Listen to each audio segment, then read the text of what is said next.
All right, welcome to the Referral Mastermind Call. We're going to have a good call today, a good session. A reminder of what the mastermind is. The mastermind is when we come together, we have two or more people that come together and brainstorm solutions for a challenge that may be in front of them or a way they want to expand.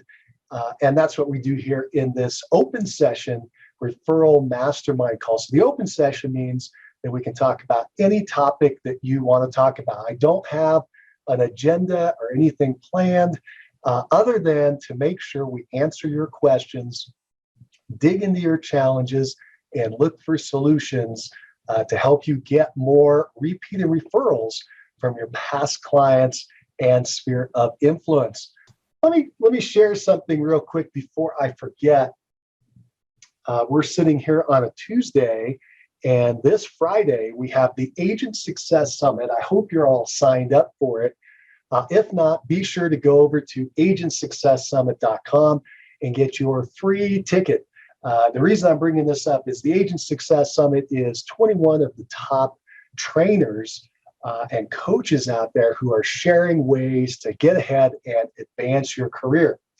In there, we have several people who are talking about increasing your repeats and referrals, and you're going to want to take a look at some of those sessions.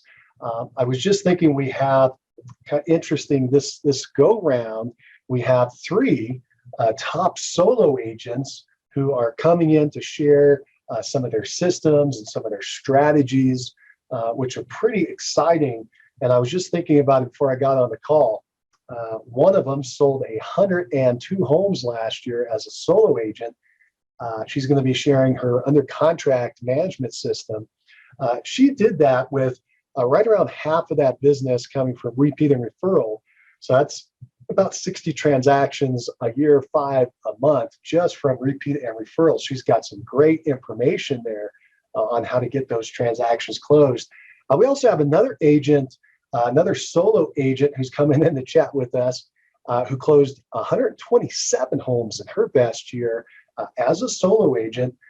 And I believe about 80% of her business is repeat and referral. So fantastic. And I know in her session, she's going to talk a little bit about her system to make that happen. So that's something you're going to want to check out if you can find the time.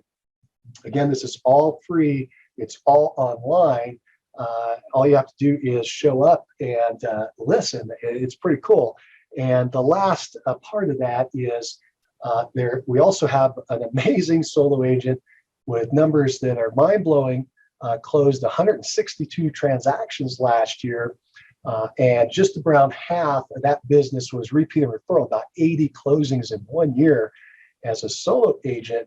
And she's going to talk about some of her favorite systems that she uses, including her repeat and referral system. So be sure, if you haven't already, to get your ticket to the Agent Success Summit and show up. Again, the Agent Success Summit starts this Friday, July 15th, and it runs for 7 days. There'll be 3 speakers a day getting up there and sharing their information.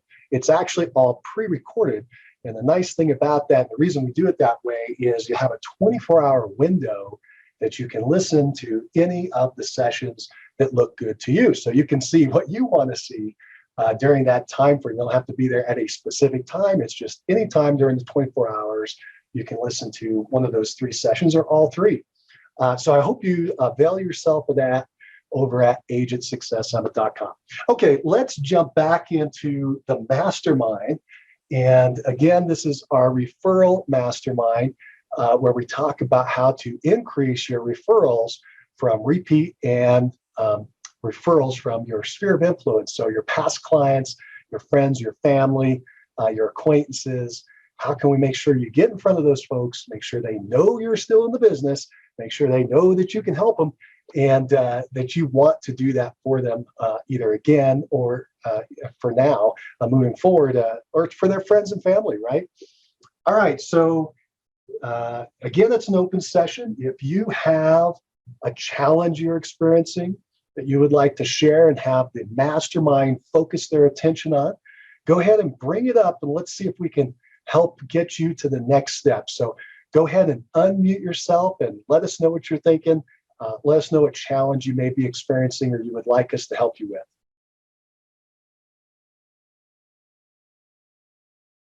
Hey, John. Hey, Mike, how you doing? I'm doing great. Thanks for joining us today. I am kind of in a unique situation. I was a realtor in Virginia for 24 years. Still am, still doing some business there.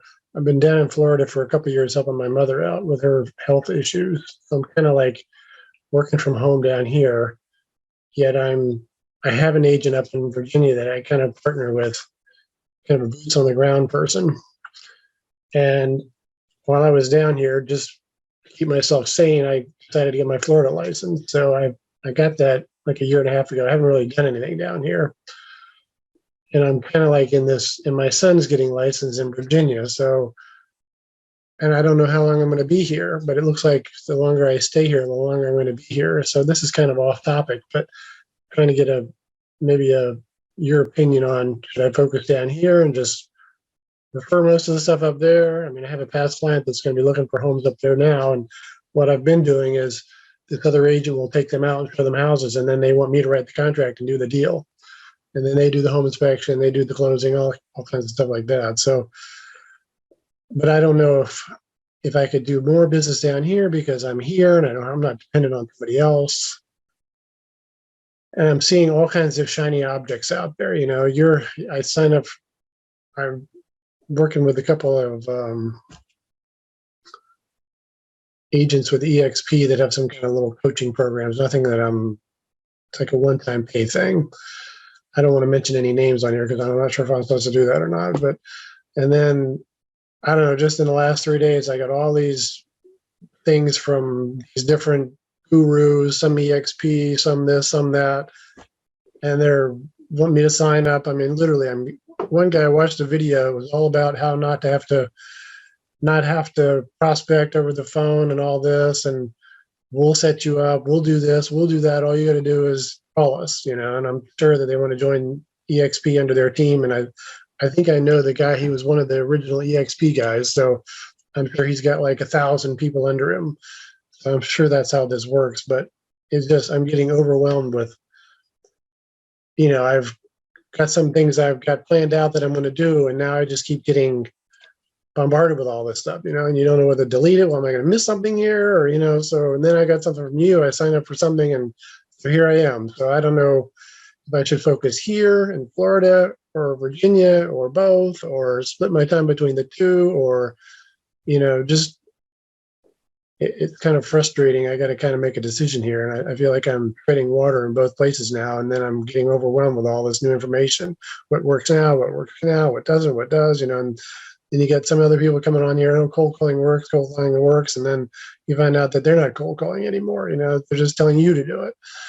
So the do not call list, I looked into that. Then you hear about, you know, your phone might be blocked by spammers, and there's all kinds of spam blockers. And you talk to everybody that nobody answers their phone anymore. I mean, I see this all the time, you know, so if you call 7,000 numbers, you're going to get maybe 10% of those people will answer, and maybe only 10% of those people want to do business with you, and maybe not now, it's going to be in the future. And I don't know if you can shed any light on my current situation, what you would do, or, you know, the market in general, or these prospecting. I don't know if you sent a video for me to watch before I got on here or not, but I'm just to the point where it's just over. I almost need a vacation just from all this overwhelm I had in the last 2 weeks of watching all this stuff online. It's all good stuff.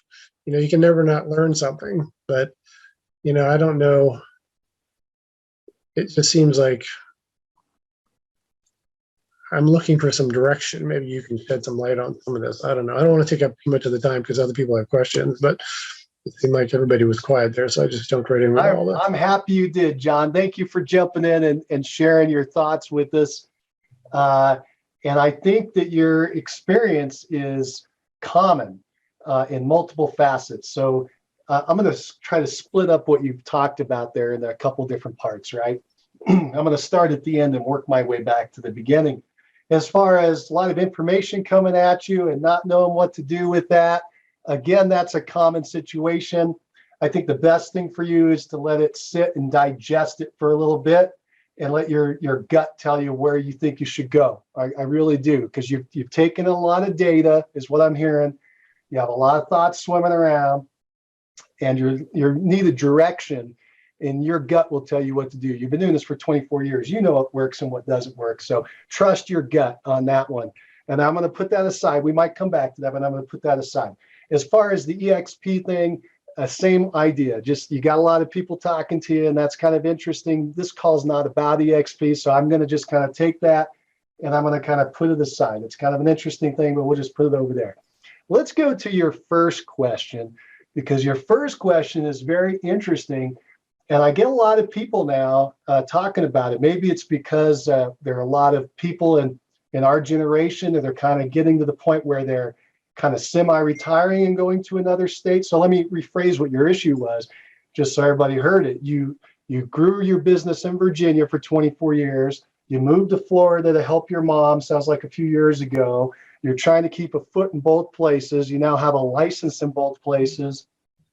You're trying to figure out how to straddle that and what you can or can't do with that to make it work.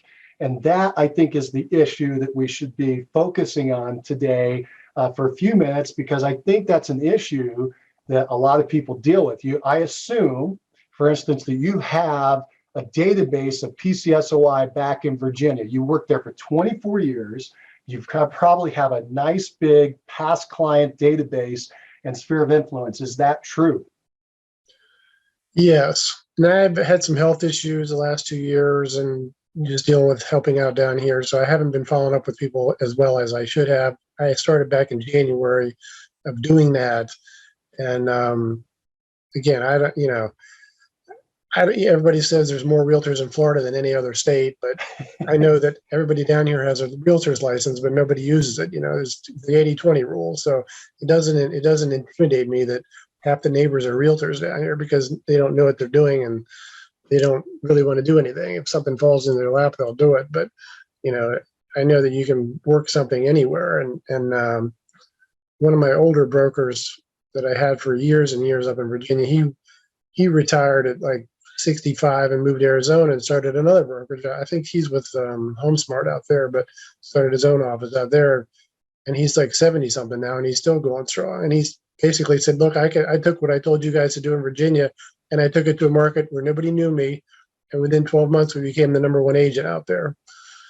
So it's just, you got to do something, and it works. And so that can work too. And he also told me, he said, in Virginia, you're one of the old realtors. In Florida, you're still a young realtor. And that's true. Most of the people in my home market are in their 30s or whatever. Most of the people down here are my age or older. So that's one plus, I guess. Sure. And so that's an issue. That's an item, is to grow your business in Florida. Or should you also focus on developing the past client database you have in Virginia? And let me ask a question, and I'm going to open it up to the group, so everybody get ready to participate. Back in Virginia, have you put together a list of all your past clients and your sphere of influence? Do you have a formalized database or list? Do you know how many people you had helped back there, or a group of people that know you? Yeah, it's probably about 80 or 100, mostly because I did mostly listings and people moved out of the area.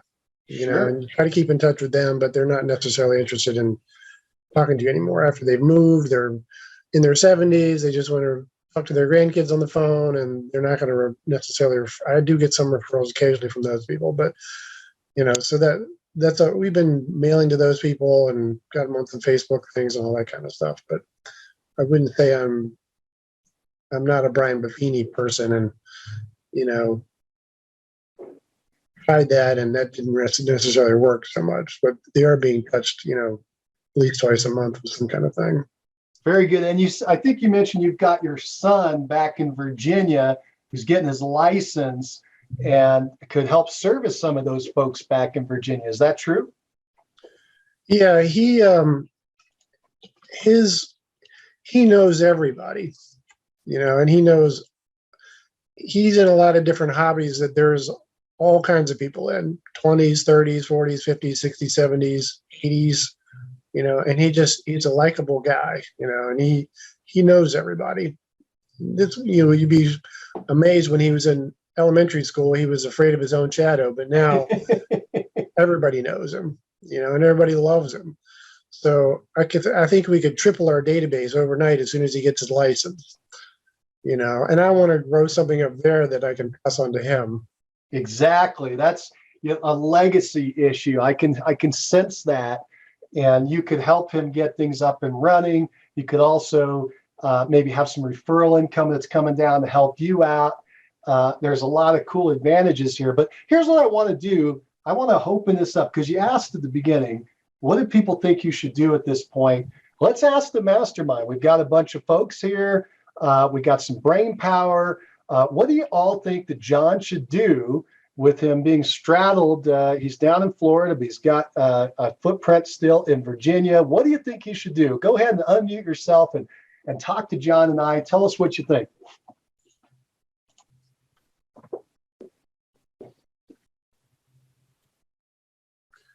My son is he's a marketing genius too. I think he knows all about Facebook and all about digital this and digital that. And we have a Zoom call 3 or 4 nights a week.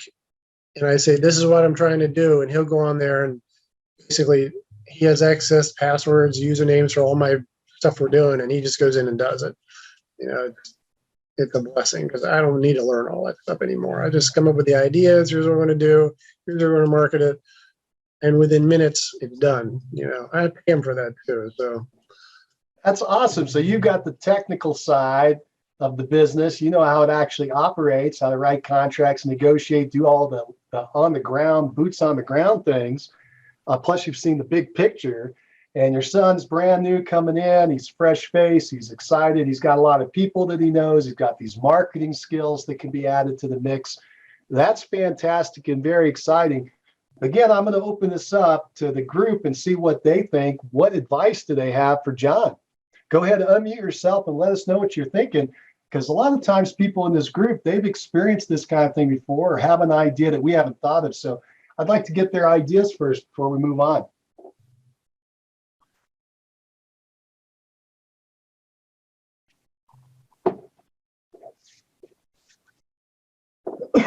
Excuse me.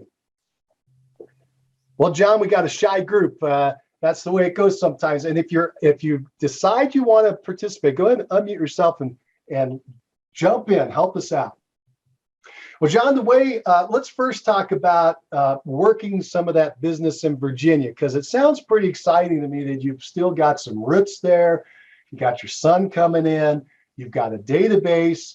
You've got past clients, 80 to 100. That's a nice solid base to get something going. Plus, it can help you on referrals, and it could help your son maybe get things started. You already have somebody there on the ground that could run people around. That's apparently doing that right now. You told me that your current situation is the person there will run the folks around. I think it was a buyer. And then when they find the right place, they're going to refer back to you, and you're going to write the contract and negotiate, correct? That's the way I've been doing it, specifically with past clients, because they want to work with me. They don't want to be referred to somebody else. I have referred leads to her too, and she turns them into commission checks, and I get referrals that way. So I can do it both ways. And some of the stuff that I need her for now, once my son gets licensed, I won't need her for. I hope to keep her busy enough that, if something happened to my mother and she was no longer here, I don't think I would stay down here. So that's another piece of the puzzle. That's a good thing to know. So you would go back to Virginia at some point if it might be a possibility. So that's the other reason to keep things going in Virginia, right? So that you have something to go back to. Yeah, we have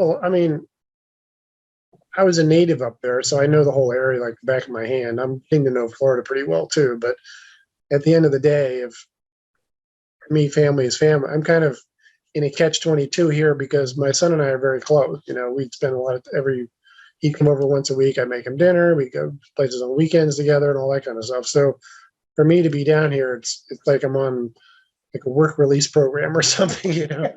I feel like I need to be here because she needs me here. There's no question about that. Every day of the week I would say the same thing. I've got to be here. I got to be here. I got to be here. But if he was here, we wouldn't even be having this conversation because I'd never go back to Virginia. But I don't think he's ever going to move to Florida. You can never say never. But me, my sister might move here this year too. So it's more likely that you would move back there than he would move down to you. But it sounds like you got a great relationship and that you would like to work together in real estate if possible. And you may be able to do it long distance in the meantime. Yeah. Yeah. I mean, that's kind of what we're doing now. I mean, he's not licensed, but stuff that I mentioned before he's doing for me, and he enjoys doing that, and it's working really well. But he's getting his license right now. Did I hear that correct? He's taking the classes. So he's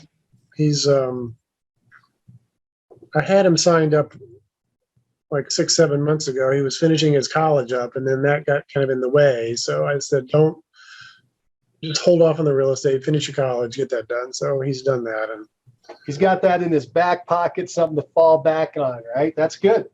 That's good. Well, let's. I think you're kind of answering the question yourself, which is to develop some of that business in Virginia with your son, with the person that's already there. Have that as an open option. Kind of see where it goes. And then you might dabble into your local market in Florida. But if you think you're going to go back to Florida, I would spend probably 80% of your time, back to Virginia. I'd spend 80% of your time focused there, because it sounds like you don't have an immediate need for cash. Like you have to get the deal right now and closed. So you can do that. You can take that time to develop it. And the place that I think you should start is to formalize that database. You got you estimate 80 to 100 people, find out exactly what's going on. You might find out you got 120, or you might find out you only have 60. Whatever it is, it's your solid base to get things going. You mentioned Brian Buffini. He's a great guy. He's got a lot of good ideas and concepts on how to build out a referral database, a referral business.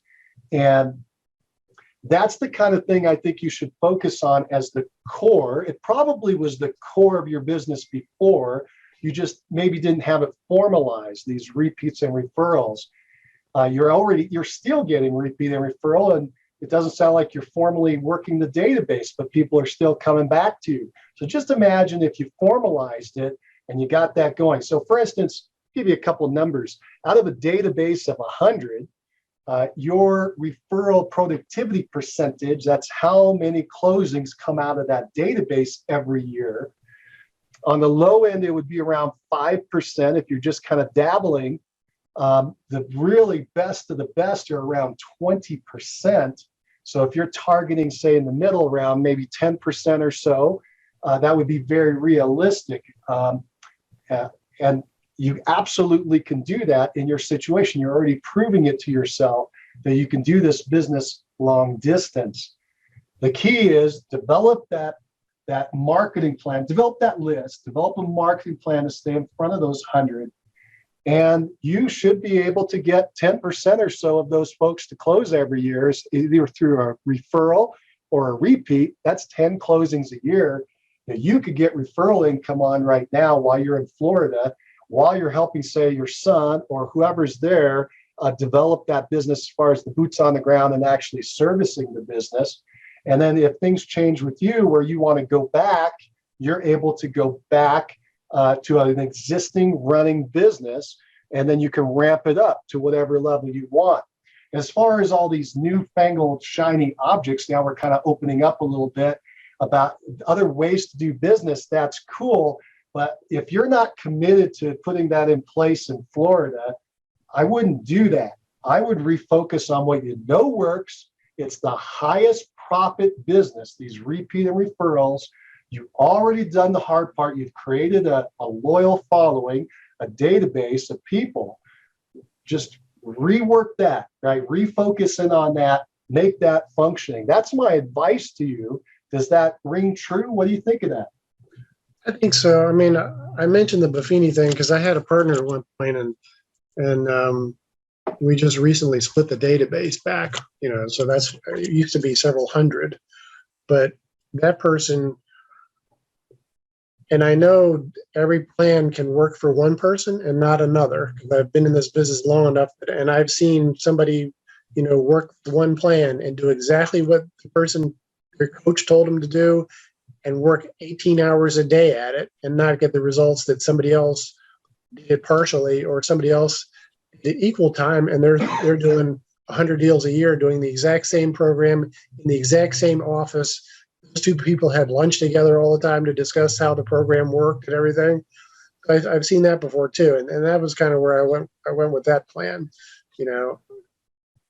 I know, and the other thing I was somewhat concerned with is being down here. You can't just pop by and see people, and you can't do an annual event, or we used to do quarterly events and all this kind of stuff.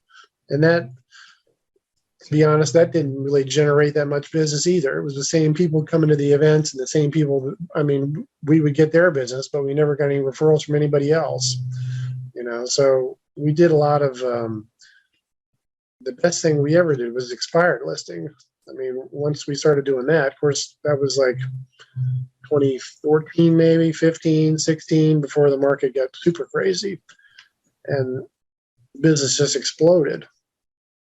Literally, you could make an appointment and have a listing a couple days later, versus some of this other referral stuff, which might take a year to happen, 2 years to happen, or you might get a referral too, or they might just call you out of the blue. We got a lot of that too, but it's I don't know. You have to pick something that works, that kind of feels right. But there's just so much out there, and you don't want to second guess yourself and say, well, if I'm doing this, but this isn't really working, is it me, or is it the system now is outdated or something, John, a couple quick thoughts on that. So, one, I'm glad that you had a working plan with your repeats and referrals. Sounds like you and your partner were following a course of action, but you weren't confident in all those action steps. Here's something I want you to remember, especially now that you're completely running your own show as far as your database. You can do anything you want. You could do pop-bys or not do pop-bys. You could do events or not do events. You could make phone calls or not make phone calls. You could send out mailers or not send out mailers. You could send out emails or not send out emails. You could have a Facebook group or not a Facebook group. You could do anything you want, or any combination, to make these pieces of the puzzle fit you and your personality. So remember that you got to keep some flexibility in your mind. And the other thing is this: you got to ask a different question, which is, how can I do this? How can I make this work for me? But how can I also do this long distance?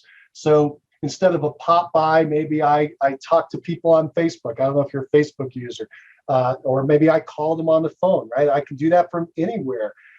Instead of having an event where we meet in person, maybe we have an event online. Instead of a big fancy event, maybe we do contests and these giveaways where you can do them from anywhere. They're based in the Ethernet, right? They're based on a Facebook page or any other page that you pick, where if you start to open up your mind into how can I make this happen, there are lots and lots of possibilities. So I'm going to put that aside. You brought up another interesting point I just want to address real quick, which is expired listings. Well, they're coming back. And so there is a huge opportunity. I'm glad you mentioned it.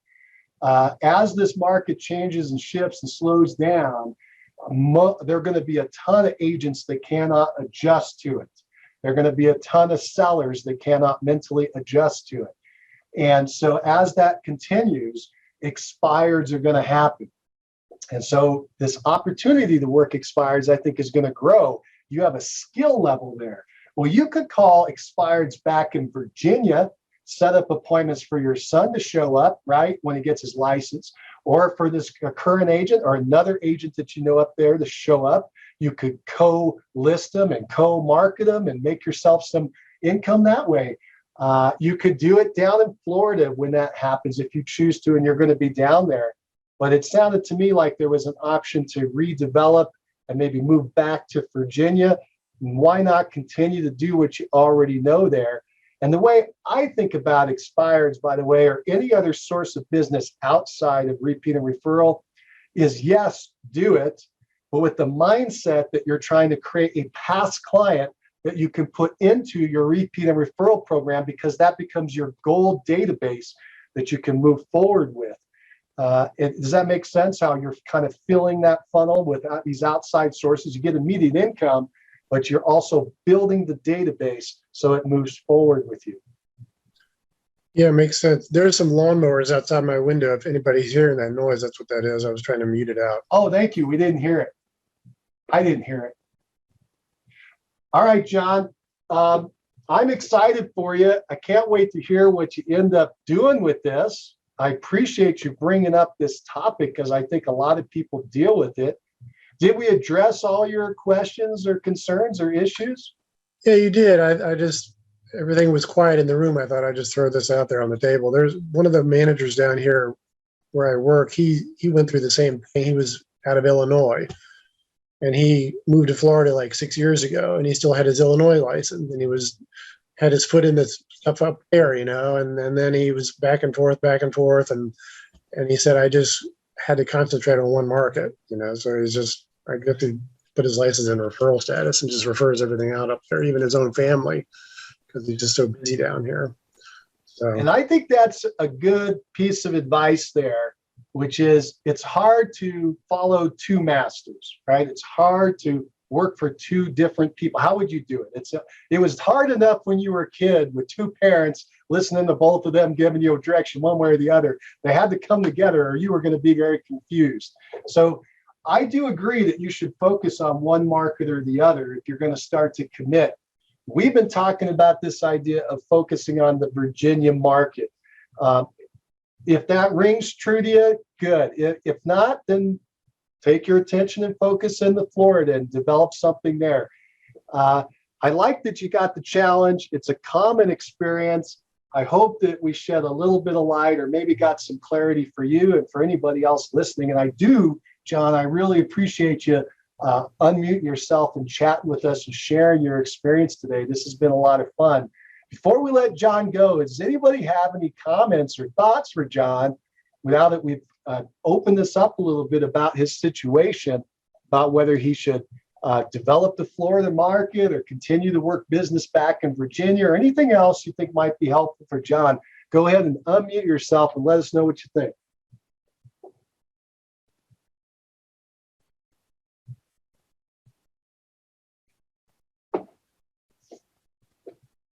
All right, John, I think we got you all we could for today. I hope it was helpful. Thank you so much for chatting with us. You're welcome. It was very helpful. One little tidbit at the end of the day, you know, just out of curiosity, there's more expireds down here and there's way more for sale by owners. I mean, I looked in Virginia, Northern Virginia the other day, there was 12 for sale by owners. And I did the same thing in this zip code down here. There was like 170 of them. So, yeah, every real estate is local, right? It's a local phenomenon. You've got to always remember that there are national trends going on, like interest rates are being affected nationally, but real estate is always a local market, a local phenomenon. But sometimes these waves, they come in, they're so huge that they affect all markets. It's just not at the same time. If you go back in your mind to the big wave of the last recession, some people got hit as early as 2005. Some it didn't hit till 2006. Some people, markets I was talking to, they were still hot by 2007, and some didn't get knocked over until 2008. It took them that long to get hit. It just depended on where you were in the nation. In this case, we're talking about the U.S., but that wave was just so big, it just came floating in and hammering people. But what didn't all happen at the same time? I think this thing is a little more universal because it's interest rates, but it does seem to be hitting people at different times. Now, I don't think it's going to happen over years like the last one, but maybe over months. What I'm telling you is Virginia might not be hit yet, but it may be coming in the next couple of months. So keep your eye on it, keep your pulse on it, because it may be changing soon as well, unless the Fed changes their policy on rates or something dramatic happens that was causing these other ripples. Well, the last thing, the other thing was there's more cash buyers in Florida. I mean, they're selling their property in New England or Ohio or wherever, and they're paying cash for the house. So interest rate's not going to affect the market down here as much. I almost agree with that. And here's what I mean.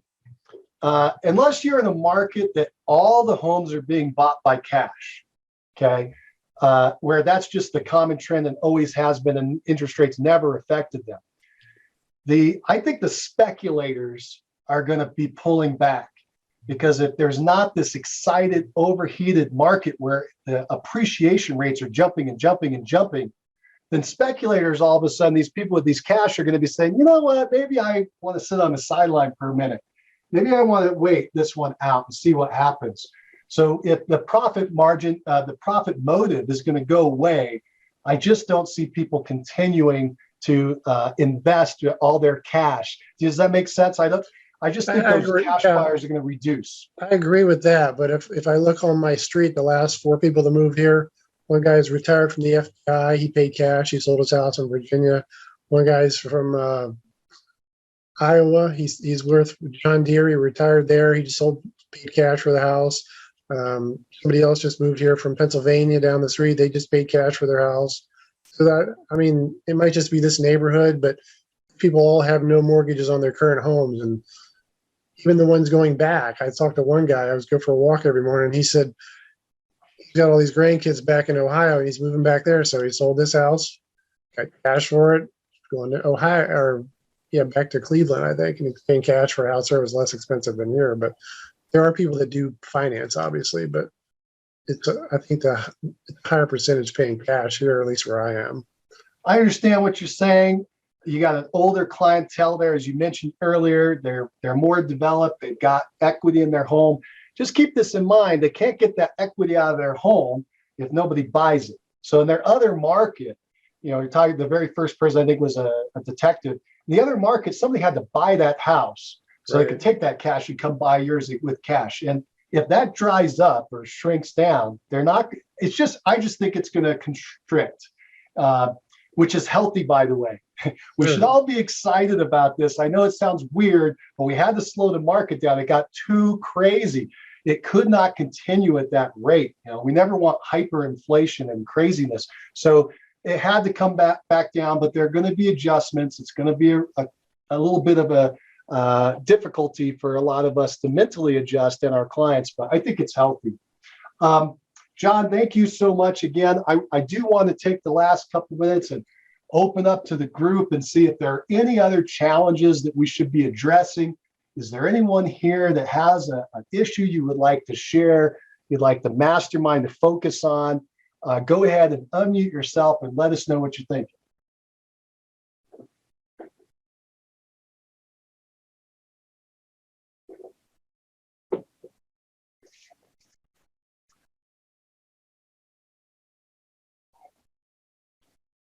Any challenges you're experiencing in your real estate career, and specifically on repeat and referrals, what you're seeing in the market, anything you would like us to address, or any success stories that you have, go ahead and unmute yourself and let us know what you're thinking.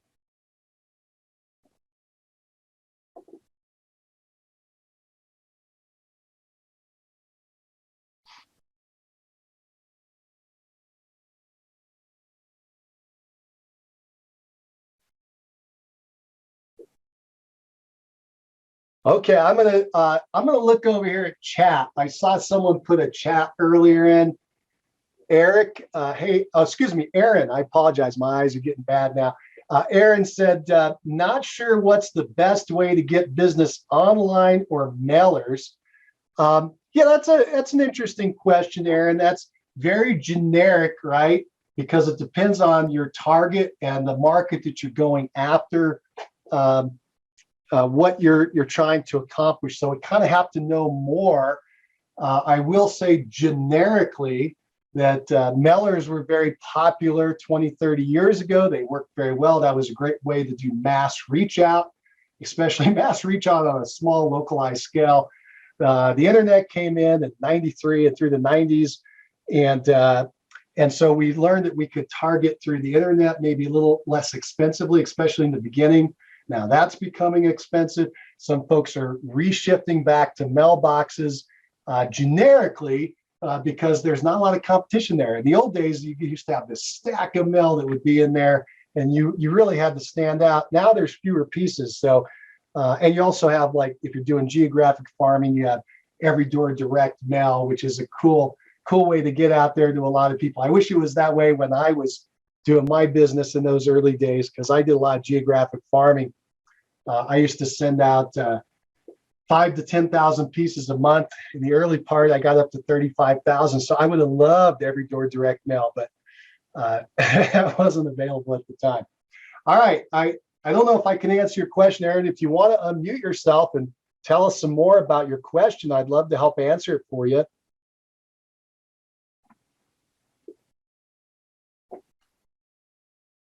Do you still do direct mail?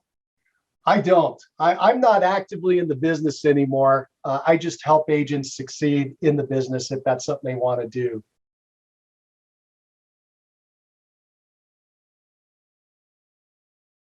Did you have any other questions about direct mail, John?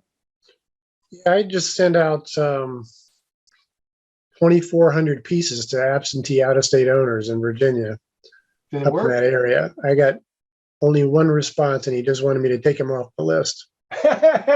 Right. So yeah. The old 1% rule, I was thinking, well, I should get 20 responses then, right? If I sent out 2,000 cards, even if it was only half of that, I should have got, 10 responses, but I got 0. So those people should be highly likely to sell because they're out of state, absentee owners, the market potentially has peaked. I mean, all these things were pointing in the right direction. And I don't know if I should send out another card. I'm probably going to do some Facebook custom audience to them too, or something like that. But let me address the big picture there for you, and maybe help out a little bit. When you get into direct mail, you're into direct sales, okay? Which means it's not institutional advertising. Institutional advertising is what Coca-Cola does, right? You see red, you see the swirls, the Coca-Cola, drink a Coke. They don't care if you drink a Coke today, or you drink it a week from today, or a month from now, or a year from now. They just want to get that idea in your head of Coke. And so their ads are institutional ads. They're just talking about the brand. That's nice for a big giant company that can spend billions and let the money trickle back in. They already have a system set up to receive their flows. For small businesses, we can't do institutional ads. We just can't do it. Not if we're going to survive. We need to do direct response ads, which means we need an immediate response out of everything we send out. We send out an ad, we post an ad in the paper or online, we put out a postcard. We got to get something back right away because we have to fund the next round.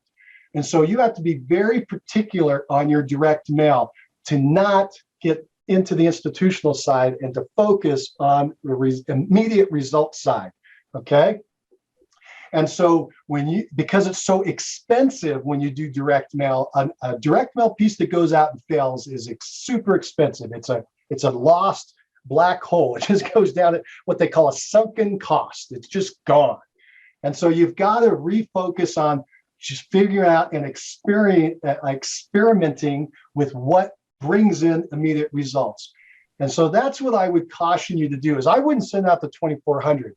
If you decide you want to pursue this again, I would take a small group, maybe 100 or 200. I'd split that list up and I would experiment with different offers, okay, different headlines, different offers, and different calls to action to find out what's going to resonate with the people that are out there. If you got a lot of money and you really want to find out the answer quickly, take your list of 2,400, split it up into 200 groups. And now you can go send out 12 different messages, 12 different offers, and find out which one is bringing back the goods. And whatever it does, maybe you get 1 or 2 that do really well. Now you double down on those. Next time you do another split test. I'm getting all this terminology, but you do a split test where you're going to now go out to and maybe tweak the offer, the original offer versus a new tweaked offer. Which one does better? And it's a constant process of finding out which one does better and better and better. And then you will get a huge response rate. You'll get a winner. but it's going to take time. It's going to take money to do that. That's why direct mail is a little tough. You can do the same thing. By the way, the same message that you use on direct mail, internet, any medium that you send out is going to respond to the same target group, the same group of people on the other side. So you can try these experiments through a different medium, Facebook, which is no longer inexpensive anymore. It used to be when we first got going on it. But there are these other ways to get these messages out to test them. But direct mail, I think I gave you kind of a strategy there as far as absentee owners. So these are the non-owner occupied properties in the market. So somebody is an investor.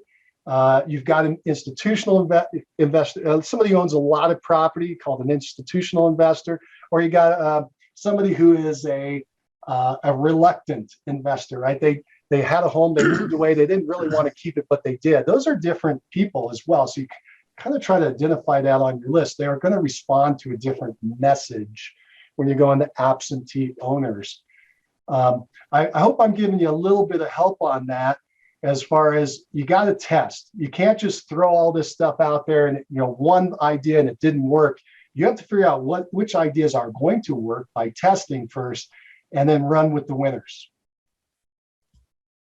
I didn't throw out 10,000 email pieces the first time or 35,000. I ended up mailing over 1 million pieces in my career. I didn't start that way. I had to test. I had to test and test and test and test. I would have gone broke. I didn't have an unlimited budget, right? I had to make sure things won, i.e. bring money back in more than went out. And it was through experimentation. Yeah, I understand. It seemed like it was a great time to do that, though, because the market's potentially peaked. Tenants that haven't been paying, maybe all that's been coming to a head. The leases were going to be ending. It just seemed like a perfect storm to get some business off of it, but not even to get one phone call was a big disappointment. So you got to look at, I can't answer it without looking really in depth. You got to look at what you offer. You got to make sure you had an offer. You got to make sure it was clear. You had to make sure there was a clear call to action. The best direct mail pieces have one offer and one call to action. It's the same with, and by the way, that's the same with when you do your lead capture pages on the internet. If you have one offer and one action that they can take, either move forward or go away, that's the biggest winners. They have the biggest wins. Most people think, no, I got to give them multiple offers, multiple options. And the answer is no. It's got to be one option, either yes or no. People have to be able to make a quick decision, not get confused, and go down their path. I just brought up something I thought you'd find interesting. I'm not sure how long you've been with us, John, but if you go to mastermindagent.com, we've got a bunch of free interviews that we've done out there in success calls. And about a year or so ago, we did a call with a guy named Phil Rotundo. It's Rotondo, Phil Rotundo, Rotondo. He's actually in Melbourne, Florida.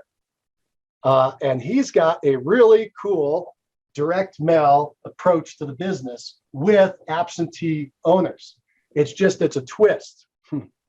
His twist is that he does vacant land, vacant lots, just raw land lots. And he is a master at that. That year he had 409 closings. So he's got this figured out. And all he does, his whole business is send out a postcard, a very simple, clean, one offer postcard, get a response back. And they're all to, of course, absentee owners. Nobody's living on the land, it's vacant. But it's the same concept you can use with a lot of these people if they have a house and they're absent. So check out that. I think you're going to like that. I think that might be helpful. There's a Century 21 agent down here. Actually, before I got licensed, I helped him.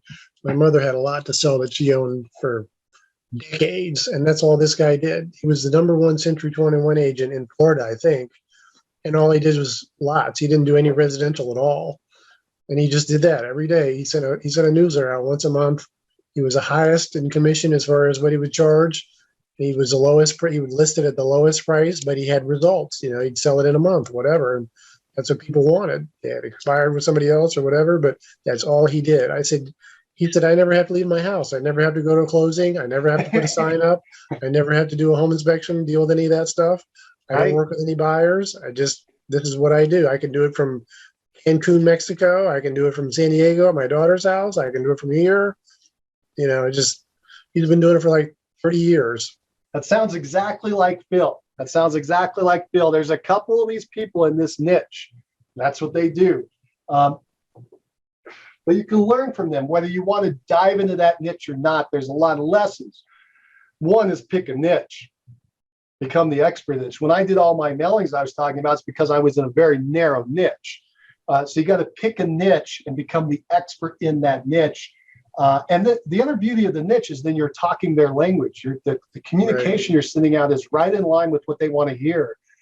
In fact, that's what you do, is some interviews to find out exactly what they're talking about, how they talk, how they think, what they're concerned about, and then you can address it directly. Anyway, I hope that helps a little bit. Check out Phil's interview. I think you'll like it, and you may be able to glean some information there that you could use for your I call them non-owner occupied properties, these absentee owners. Okay. All right, cool. Well, John, thank you so much for participating in the call and sharing with us and throwing your thoughts out. And thanks everybody for being here. I'm going to wrap this call up. It was a lot of fun today.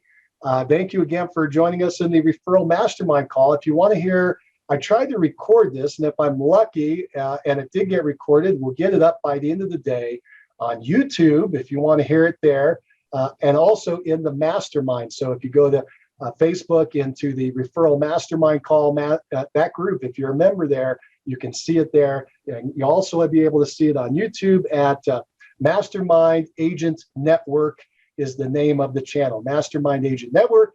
And you just go down to Mastermind Agent Calls and you can find this one. All right, I hope that helps. Thank you everybody for joining us. Y'all take care.